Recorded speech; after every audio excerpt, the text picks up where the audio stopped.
My name's André Dao. I'm a writer and editor.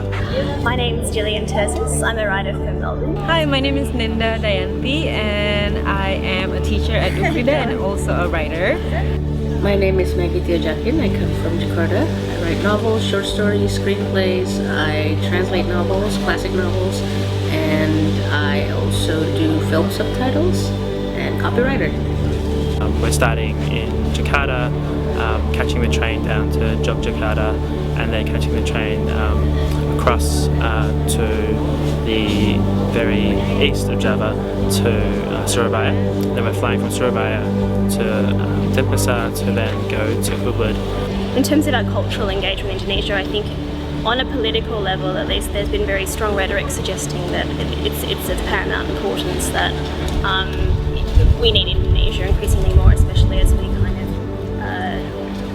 embrace ourselves as part of Asia. But I think the reality is kind of different. I've been reading some studies that suggest that the study of Indonesian as a language is set to disappear completely from Australian schools by 2018. There's been very little investment in learning about Indonesian culture at a really kind of social, like in a public level. People love to go to Indonesia, well, to Bali specifically, as tourists, and I think a lot of people in Australia conceive of Indonesia as simply Bali, but I mean, that island is so unique and not at all representative of what Indonesia really is. I don't think there's much understanding there between among Indonesians about Australian culture, especially the literary part of it. I literally had no idea what Australian literature is all about. So the only thing about Australia that I know are the sights and the cities, and that they like to visit Bali. It's easier for Australians to understand what China stands for, how what we have to gain from an economic relationship from China, and yet with Indonesia, I think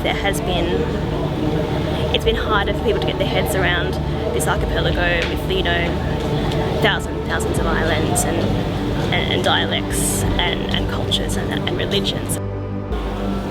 We have so many important relations with Indonesia, so many political issues between the two countries and economic ties, and yet culturally we know very little about each other, and so that gap I think is a really important thing to close up. Literary communities in Jakarta, we don't have that yet. At least nothing is established. There's no established organization aimed at writers or readers specifically. I think we're pretty much on our own in our different groups, which is, again, it's okay, but I think it would be great if there could be an organization, an established organization that really pulls things together and have sponsored readings or sponsored events that really reach out to the audience and reach out to the writers and have a dialogue. I think one of the most important things about books or about anything that we write, anything that we produce, is to spark a dialogue, and I think we don't have enough of that. I think we need more dialogues in our communities, all around Indonesia really.